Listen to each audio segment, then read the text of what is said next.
Hi, this is Nadine from Runs with Needles, the website where you'll learn how to knit socks, learn about the anatomy of socks, knitting fibers, accessories you'll need, and the dreaded Kitchener stitch. So have paper and pencil handy because you'll probably want to write some notes, especially since there's a quiz at the end. But don't worry though, it's just for fun. And fun is what we're all about today.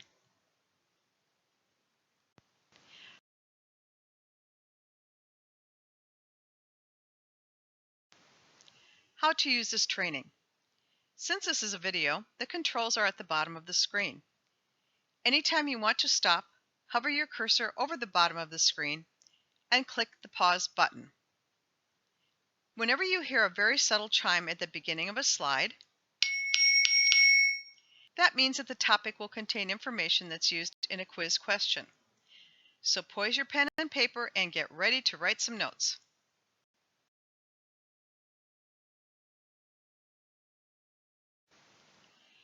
Expectations and goals. I expect that at the end of your training, you will be able to identify the parts of a sock, identify yarn appropriate for sock knitting, convert a pattern from double-pointed needles to one long circular needle, and become a fearless Kitchener stitcher.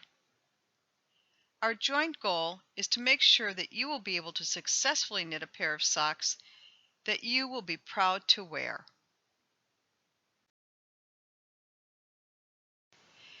Prerequisites. Finally, there are just a few things you need to be aware of before we begin. You will need to have the skills of casting on, knitting, purling, casting off, and you would know this by having knit at least one garment. Also, you should have proper knitting needles, stitch markers, and a tapestry needle.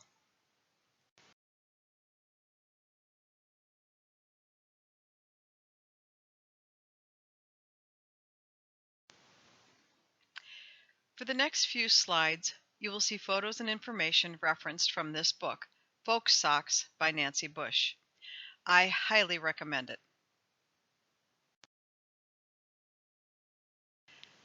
Throughout history, language and customs show that socks have been an important part of our everyday lives.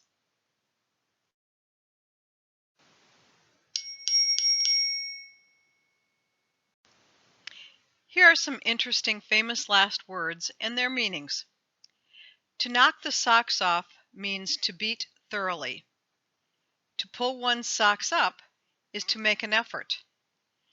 To put a sock in it is a slightly more polite way than some of the alternatives to ask someone to stop speaking.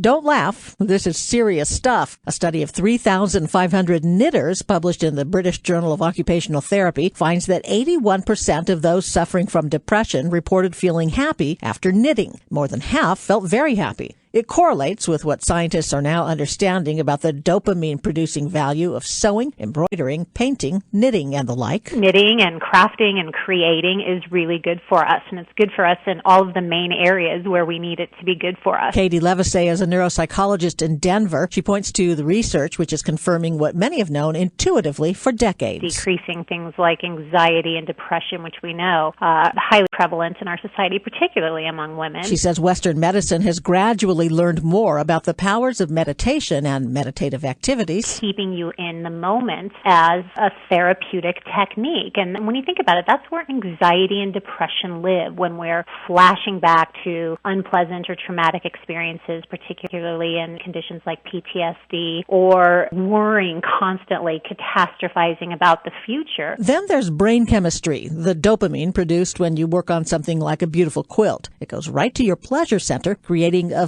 feeling of wellness, satisfaction, accomplishment, happiness. What's of particular interest to me, being a neuropsychologist, is the growing evidence showing intellectual activities and what we call sort of leisure activities, like crafting, like knitting, decreasing our risk for developing cognitive decline, so things like developing dementia as we grow older, which is really exciting news. Dr. Levassey's husband has put this information to good use as CEO of Craftsy.com, an online learning platform for knitting, quilting, weaving, cooking, drawing, and a lot of other artistic endeavors. Rebecca Corral, KCBS.